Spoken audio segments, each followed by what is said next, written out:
I'm not going to even ask y'all about how the rest of the region feels about the gratuitous renaming of the Gulf of Mexico to the Gulf of America. Is anybody using that besides us? I doubt it very seriously.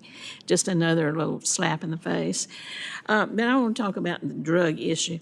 I was listening to you, Mr. Landberg. I tried to jot down some of the things you were saying, bragging about what the INL has done. A lot of that was an accounting of some of the number of pills you've seized and the number of people you've captured. And you said, we want to hold criminals to account to protect the American people.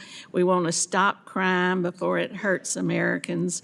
We want to go after the labs and the kilograms and the undercover operations. All of that's very commendable.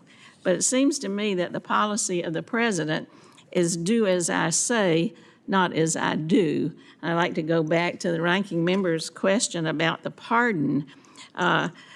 We've seen two people, that just off the top of my head, who have been pardoned because they are in the narcotics business.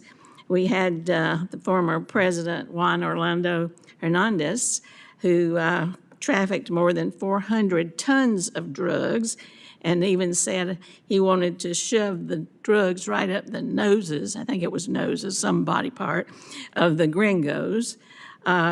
He was convicted, you said, with, I think, illegitimate charges. It couldn't be illegitimate charges. It was a jury trial. It wasn't some trumped-up political going after this person. It was a jury trial, so it couldn't have been illegitimate charges. And then you've also seen the president's pardon of Ross Ulbricht, who was convicted of selling more than $200 million worth of drugs on the website. He got pardoned. Did he also have so-called illegitimate charges? Now, how can you do your job of improving relations with these countries in Central America and this region with the U.S. when we are pardoning the people who are doing the very things that we are trying to force them to do? Could you just reconcile that for me in a better way than just illegitimate charges? Both of you, either of you?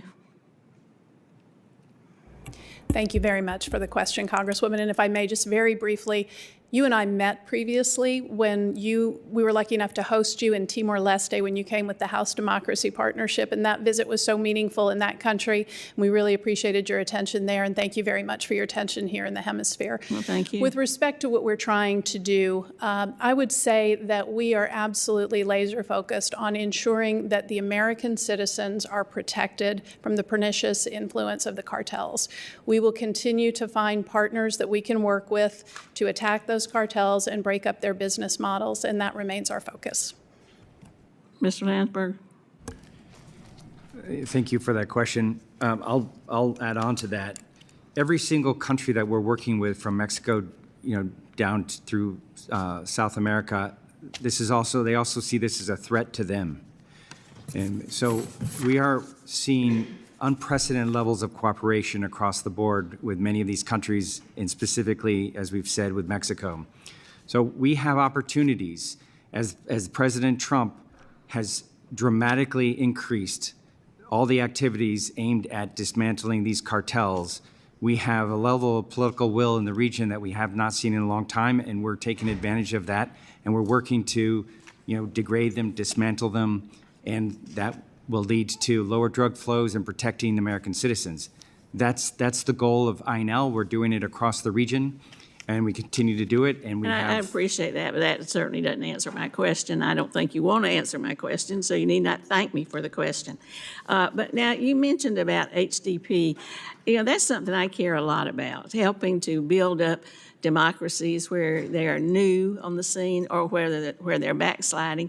And apparently the administration has said American diplomacy should continue to stand up for genuine democracy. How can we stand up for genuine democracy when we have stripped so much of the funding for programs through USAID, where we do go and help to build up democracy? And since you've been experienced with it and you mentioned my work with it, maybe you could address that. Surely you're concerned about that. Thank you very much, Congresswoman.